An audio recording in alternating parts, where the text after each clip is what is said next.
धन्यवाद अध्यक्ष महोदय जी, आपने मुझे इस विषय पर बोलने का मौका दिया। कुछ दिनों पहले हम राम मनोहर लोहिया अस्पताल गए थे। पुलिस लाठीचार्ज में घायल दिल्ली की उस छात्र की स्थिति जानने के लिए जो आईसीयू में अपनी जिंदगी की सबसे बड़ी लड़ाई लड़ रही है। हमसे कुछ ही समय पहले आदरणीय स्वास्थ्य मंत्री जी श्री जेपी नड्डा वहां गए थे और उनसे कुछ समय पहले अन्य नेता भी गए। जब तक हम वहां पहुंचे, उस लड़की की मां नेताओं के आने जाने से गुस्से में थी। सुन लीजिए, सुनिए, किसी की पीड़ा का मजाक नहीं उड़ाते। कोई भी हो, किसी की पीड़ा का मजाक नहीं उड़ाते। आप संसद में बैठे हैं, निशिकांत जी आप बना रहे हो। जब तक हम वहां पहुंचे, उस लड़की की मां नेताओं के आने जाने से गुस्से में थी। किस लिए आए हो? उसने आईसीयू के दरवाजे के बाहर खड़े होकर हमें पूछा। हमारे सामने कांपते हुए हाथ जोड़े कहने लगी कि धन्यवाद आप आए हैं, ठीक है, मगर मुझे किसी से नहीं मिलना, मुझे किसी से बात नहीं करनी। महोदय, उस मां की पीड़ा से उसका पूरा शरीर कांप रहा था, लेकिन उसने दृढ़ आवाज में कहा, सुबह से बड़े बड़े लोग यहां आ रहे हैं, एक के बाद एक वीडियो बना रहे हैं। वह भी आए जिन्होंने मेरी बेटी का ये हाल किया है। किस लिए? उसने हमसे पूछा। किस लिए?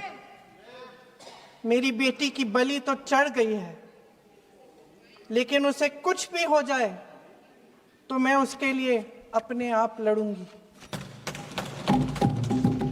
मुझे किसी की मदद नहीं चाहिए, मैं अकेले लड़ लूंगी। महोदय, शायद मुझे यहाँ खड़े होकर सबके सामने ये बात नहीं कहनी चाहिए, मगर उस माँ की गुहार ने मुझे शर्मिंदा किया। उसके दिल के टूटने की वो आवाज जो अस्पताल की दीवारों से में गूंज रही थी, मेरे मन में अभी भी गूंज रही है। इसलिए उस माँ की इजाजत लिए बिना मैं आपके द्वारा आदरणीय प्रधानमंत्री महोदय जी और आदरणीय गृह मंत्री महोदय जी से पूछना चाहती हूँ कि क्या जरूरत थी एक मासूम बच्ची पर इस तरह दमन करने की? क्या जरूरत थी उन छात्रों पर आंसू गैस चलवाने की, उन पर लाठियां बरसाने की, उन पर वाटर कैनन्स चलवाने की? क्या जरूरत थी उन नौजवान लड़कियों को जलील करते हुए उनके कपड़े फाड़ने की, उनको बेरहमी से गंदी तरह पिटवाने की? देश के युवाओं पर पैलेट गन्स और AK-47 चलवाने की क्या आवश्यकता थी? क्या वे आतंकवादी थे? क्या आतंकवादी हैं? टेररिस्ट हैं? हाँ, कांग्रेस बोल रही है। हाँ, कांग्रेस बोल रही है। जवाब दीजिए, जवाब दीजिए। कांग्रेस बोल रही है, जवाब मांग रही है, जवाब दीजिए।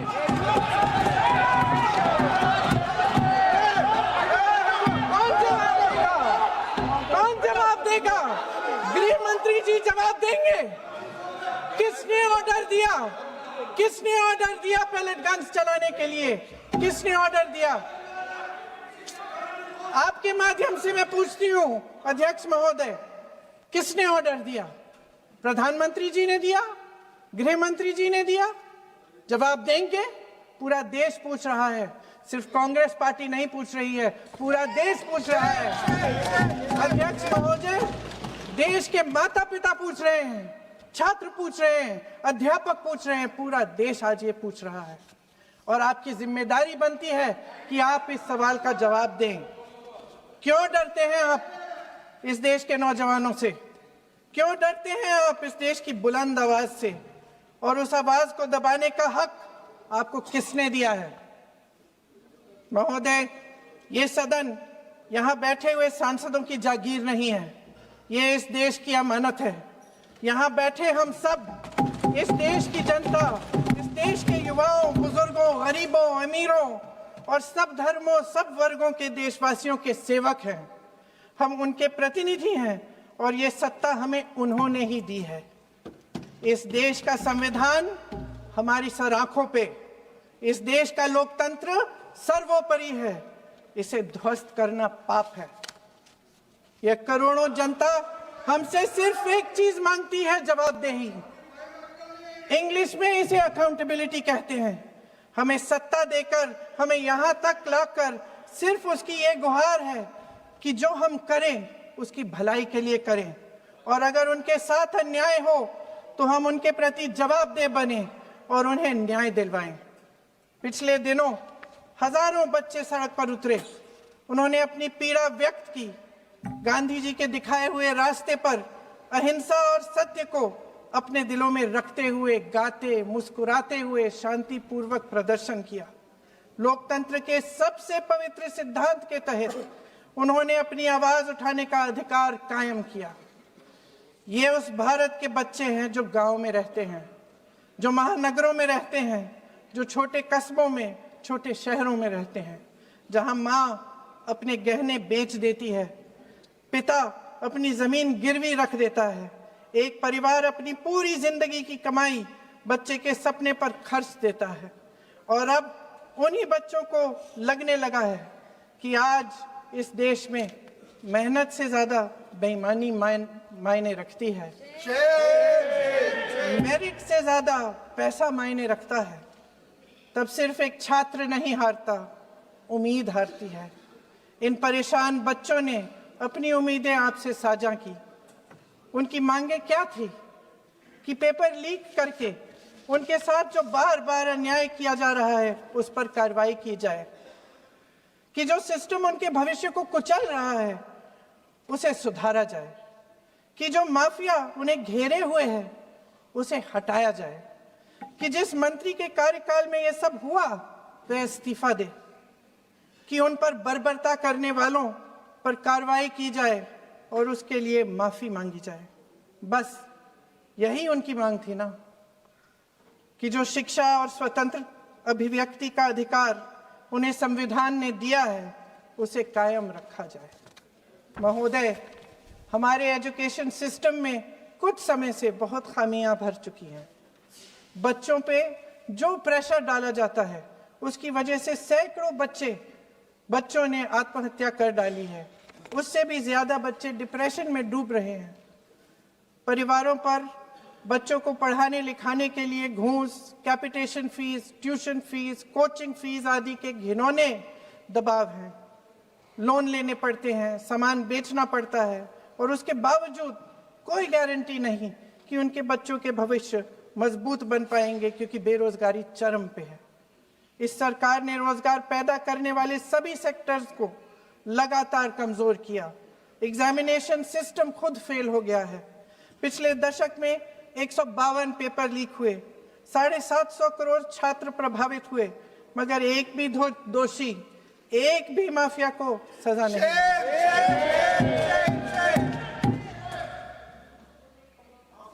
हमारे एजुकेशन में आरएसएस के प्रचारकों को भर भर कर उसे खोखला बना दिया है। जबरदस्ती एनटीए बनवाकर सिस्टम का केंद्रीकरण करके उसे और भी उलझा दिया। देश के कुल बजट में, हाँ जी जबरदस्ती, आपने अभी अभी सुना तमिलनाडु के हमारे साथी क्या कह रहे थे। देश के कुल बजट में एजुकेशन बजट की हिस्सेदारी हर साल बढ़ाने की बजाय घटती जा रही है।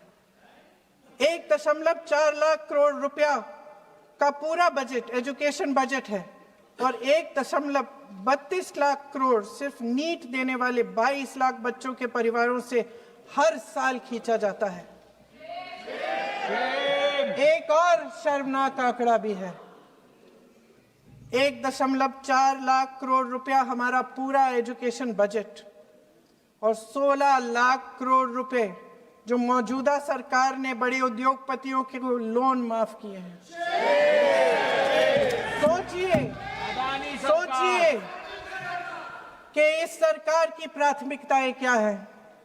सच ये है अध्यक्ष महोदय कि जिस तरह अस्पताल में उस छात्रा की मां का विश्वास पूरे सिस्टम से हट गया है, उसी तरह देश के युवाओं का भरोसा इस पूरे सिस्टम से टूट चुका है। और जब इस तरह देश के भविष्य, हमारे युवा निराश होकर सरकार और सिस्टम से अपना भरोसा हटा देते हैं, तो उस भरोसे को फिर से बनाने के लिए सिस्टम के अंदर से जवाब नहीं ढूंढा जा सकता, उसके दायरे से बाहर निकलना पड़ता है, नए सिरे से ठोस प्रयास करने पड़ते हैं।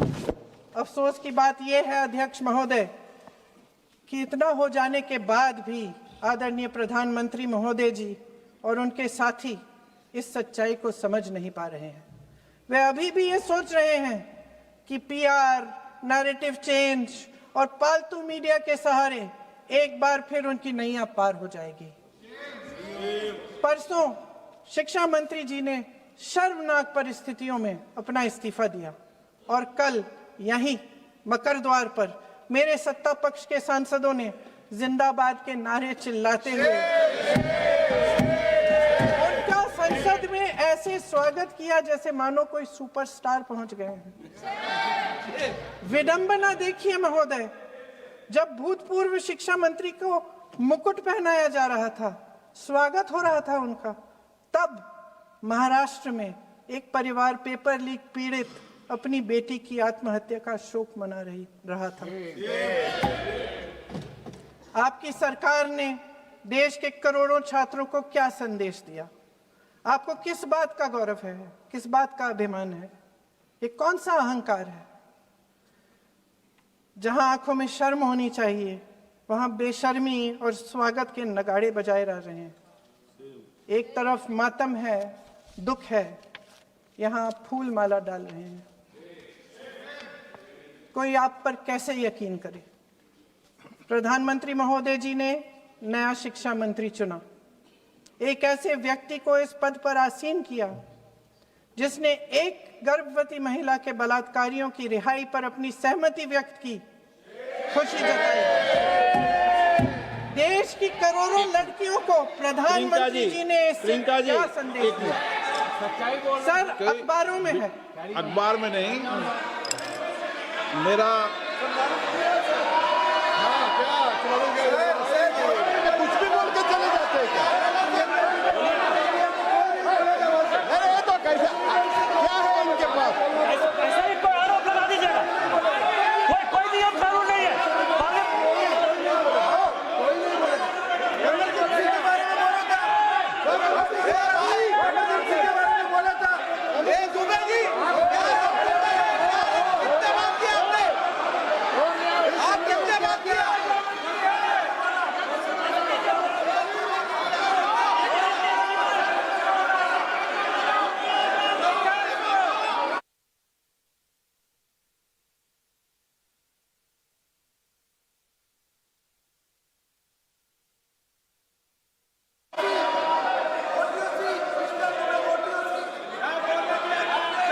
अध्यक्ष महोदय जी, जो श्रीमती प्रियंका वाड्रा गांधी जी बोल रही थी, तो बीच में उनके वहाँ से भी टोका टोकी पहले भी हुए, हमारे यहाँ से भी हुए थे। अभी हम लोग तो शांति से सुन रहे हैं, लेकिन जो अभी अभी हमारे वर्तमान नए शिक्षा मंत्री को जो उन्होंने टिप्पणी की, कैरेक्टर असैसिनेशन है एक तरीके से संसद में, और इस तरीके के भाषा हम उम्मीद नहीं करते हैं। मैं इसमें प्रहलाद जोशी जी ने भी खुद कहा है, एक तो उन्होंने प्रियंका जी ने जो गलत बात कही है रिकॉर्ड पे, उसको रिकॉर्ड से हटा दिया जाए। दूसरा इस तरह का भाषा का इस्तेमाल ना करें। आपने डिबेट से पहले आपने अपील किया कि संसद में डिबेट का स्तर को नहीं गिराने चाहिए। उनके पार्टी के वो सीनियर लीडर है, वो पहली बार चुन के आए हैं, मगर उनके पार्टी में सीनियर है, जिम्मेदारी के साथ बोलना चाहिए। अगर पूरा ऑथेंटिकेट नहीं कर सकते हैं तो मैं ये मानता हूं कि उनको क्षमा मांगना चाहिए सदन से।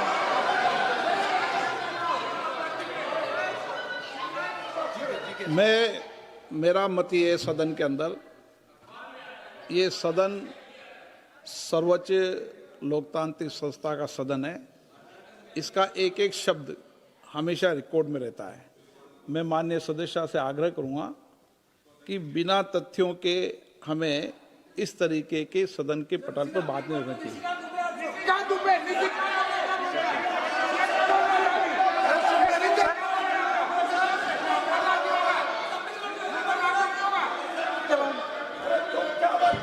ये तो डिलीट कर दिया, लेकिन आगे भी वो भी डिलीट करा सर।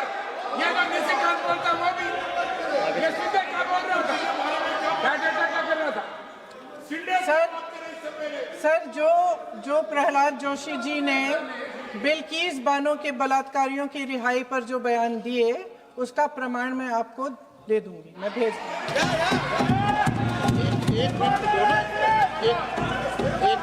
मैं ऑथेंटिकेट कर लूँ।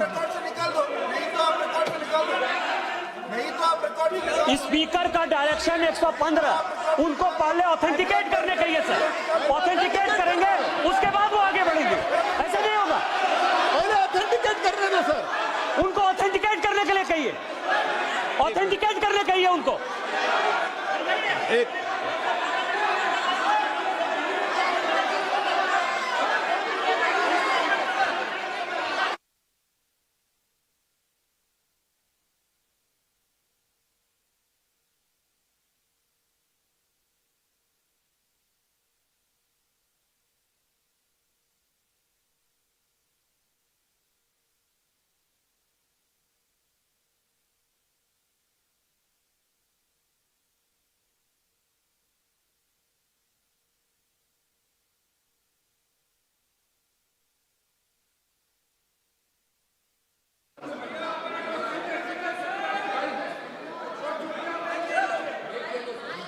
आप उनको बोलने का आप मत करो डिस्टर्ब। मैं एक विषय बता दूं, एक मिनट बताऊं। नियम 353 के अंदर फिर मैं एक बार स्पष्ट कर दूं, किसी भी सदस्य द्वारा किसी भी व्यक्ति के विरुद्ध मानहानि या अभियोगात्मक प्रकृति का कोई आरोप नहीं लगाया जाएगा जब तक कि सदस्य ने अध्यक्ष और संबंधित मंत्री को पर्याप्त अग्रिम सूचना नहीं दे दी हो। यह व्यवस्था है।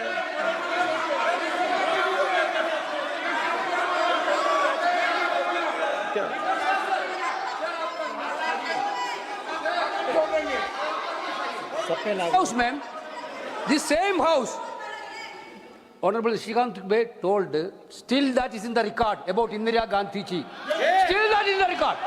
Still that is in the record. Sir, you are not removed, sir. बोलो, आप भी बोल लो। सर, केसी वेणुगोपाल जी ने जो नाम लिया है और मैं नेहरू जी के बारे में जो बात कहा है मैंने सर, मैं उस पर कायम हूं और मैं किताब जो है ऑथेंटिकेट करने के लिए तैयार हूं। अय्याज थे नेहरू, अय्याज थे। मैं फिर दोबारा रिपीट कर रहा हूं, आई एम अगेन रिपीटिंग, यही फैक्ट है और वो किताब में ऑथेंटिकेट करके दे रहा हूं। I am authenticating that book.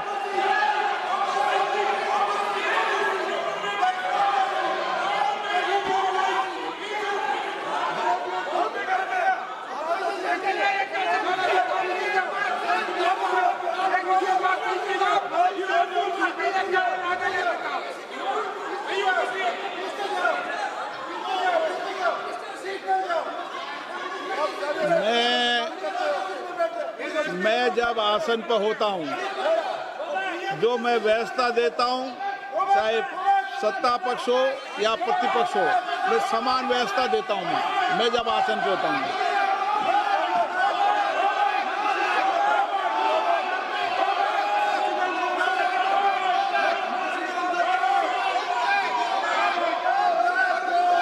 Please बोलने दो, आप उनको बोलने दें, उनको बोलने दें। नो, अरे आप उनको नहीं बोलने देना चाहते? चलिए 114 प्लीज चाहिए। सर प्रियंका जी को ऑथेंटिक करना चाहिए, ऑथेंटिकेट करना चाहिए। और जो मिस इन्फॉर्मेशन कर रहे हैं, नहीं तो मिस इन्फॉर्मेशन के लिए कार्रवाई करना चाहिए सर। ये क्या कुछ भी बोल के चल सकते हैं क्या? और procedure for the minister the correcting the mistake 114 में अगर वो आपने जो रूल का जिक्र किया 353 में मुझे कोई नोटिस नहीं दिया है, मैं इधर प्रेजेंट हूँ और मैंने ऐसे कैसे बिना ऑथेंटिकेशन बोल सकते हैं मुझे बिना नोटिस दिए हुए। इसलिए मैं इसको खंडन करता हूँ और उसको एक्सपेल करना चाहिए और उनको माफी मांगना चाहिए।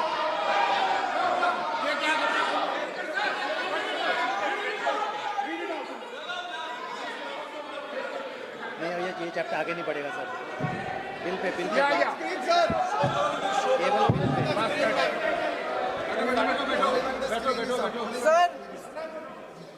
Sir here is a newspaper माननीय आर्टिकल। सदस्य,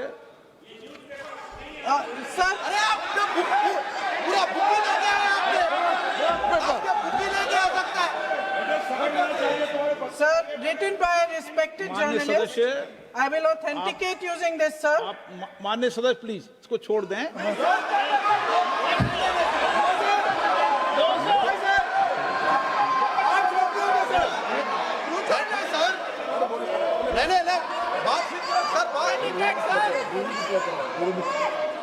सर अगर जोशी जी अपने बयान का इस खंडन कर विधेयक रहे पर ही हैं क्या? चर्चा होगी।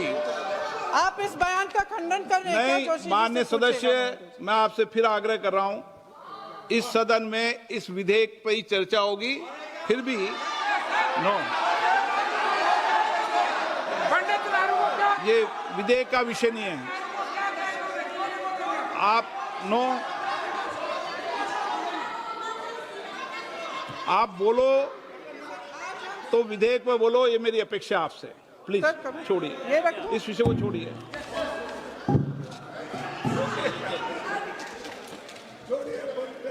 आज हम सदन पटल पर एक ऐसे विधेयक में संशोधन पर डिबेट कर रहे हैं जो 2024 में पारित हो चुका था और इसमें मुख्य संशोधन यही है कि पेपर लीक के अन्य अपराधों के लिए सजा बढ़ाई जाएगी। मगर जब से ये विधेयक पारित हुआ तब से अब तक इस सरकार ने एक भी अपराधी को सजा नहीं दी। आपने देखा है कि कल और परसों से फेस रिकॉग्निशन द्वारा प्रदर्शन करने वाले बच्चों के नाम और पते सार्वजनिक किए जा रहे हैं, मगर यही काम पेपर लीक करने वाले अपराधियों के लिए अभी तक नहीं किया गया। ना इस विधेयक में पेपर लीक रोकने के कोई ठोस कदम है। इससे देश के युवाओं का भरोसा कैसे बनेगा? अध्यक्ष महोदय, आदरणीय प्रधानमंत्री महोदय जी को आपके माध्यम से मैं कहना चाहती हूं कि शायद उन्हें अपने सलाहकार बदलने चाहिए। वे असलियत से एकदम टूट चुके हैं। नई कमेटियां बनाने से काम नहीं चलेगा। उनका अध्यक्ष चाहे कोई भी हो। राधा कृष्ण कमेटी भी व्यवस्था में सुधार लाने के लिए बनी थी। आज तक उसकी एक सिफारिश लागू नहीं हुई है और इस नई कमेटी में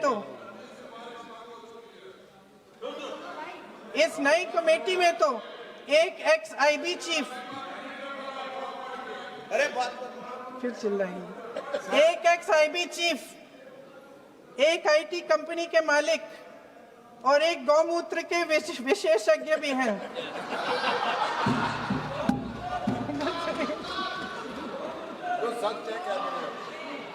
इन्हें शिक्षा के बारे में क्या पता जी? सर सच है। आप आज मेरे से नाराज हो रहे हैं। मन मुस्कुरा लीजिए। वो आपने भी चुनाव लड़ा।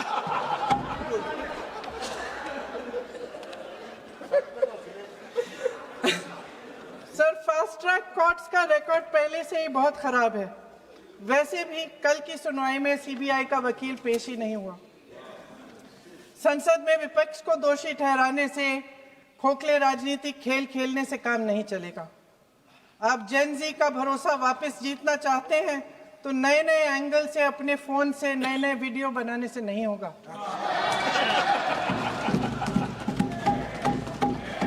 प्रधानमंत्री जी को कैमरे का एंगल नहीं, दिल का एंगल बदलना पड़ेगा। ये जनरेशन जागरूक है, समझता है झूठ पहचानने की उसकी अपार क्षमता है। इनका दिल और दिमाग जीतने के लिए आपको सच्चाई पर उतरना पड़ेगा। आपके शासन के चलते इस नौजवान पीढ़ी के साथ घोर अन्याय हुआ है, बर्बरता हुई है। इस सच्चाई को स्वीकार करिए। अपनी जिम्मेदारी से पीछे हटने से काम नहीं चलेगा। आदरणीय प्रधानमंत्री महोदय जी, आपको जिम्मेदारी लेनी पड़ेगी, ठोस कदम उठाने पड़ेंगे। शिक्षा विशेषज्ञों को इकट्ठा कीजिए, छात्रों, अध्यापकों, सभी स्टेक होल्डर्स को साथ लेकर, अन्य विचारधाराओं के थॉट लीडर्स के साथ गहरी चर्चाएं करवाकर एक नई शिक्षा प्रणाली तैयार कीजिए। मौजूदा नेशनल एजुकेशन पॉलिसी में 8 महीने तो एग्जाम चलते हैं, अध्यापकों को पढ़ाने का समय नहीं मिलता। सिर्फ आरएसएस के लोगों से भरने की बजाय सिस्टम को शिक्षित, एजुकेटेड, उन्नत और उदार दृष्टिकोण के लोगों से भी भरिए, जिनकी योग्यता सिर्फ उनकी विचारधारा न हो। रोजगार पैदा करने के सख्त कदम उठाइए, इस पर फोकस करिए। मेडिकल कॉलेजेस की संख्या बढ़ाइए, चिकित्सा शिक्षा का विस्तार कीजिए, ताकि ये बच्चे जो मेहनत कर कर के भी अपने भविष्य नहीं बना पा रहे हैं, एक उज्जवल भविष्य का सपना देख पाए। अध्यक्ष महोदय, छात्रों को सड़क से हटाया जा सकता है, लेकिन उनके सवालों को नहीं। हर लाठी जो किसी लड़की पर, किसी लड़के पर चली है, वे बच्चों की पीठ से ज्यादा सरकार की साख पर पड़ी है। देश के नौजवान न्याय मांग रहे हैं, भीख नहीं। वे यहां सरकार गिराने नहीं, अपना भरोसा बचाने के लिए आए थे। अध्यक्ष महोदय, आपके माध्यम से मैं सरकार को कहना चाहती हूं, अपनी साख बचाइए, अपनी नीयत ठीक करिए, अपनी अकड़ का इलाज कीजिए, अपने वादों पर अमल कीजिए। आपके शासन में हमने बड़ी बड़ी चोरियां देखी हैं। चुनाव में वोटों की चोरी, राम मंदिर में चंदा की चोरी, आपके उद्योगपति मित्रों द्वारा देश की संपत्ति की चोरी, किसानों की जमीन की चोरी। लेकिन सबसे बड़ी चोरी, हाँ ठीक है, सबसे बड़ी चोरी तब हुई। कहिए, बोलिए।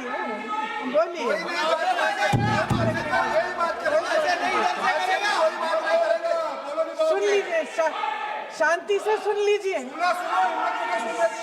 शांति से सुन लीजिए। आपको मौका मिलेगा, आप जितनी भी चोरियों की बात करना चाहते हैं आप कर लीजिए, अभी मेरा समय है।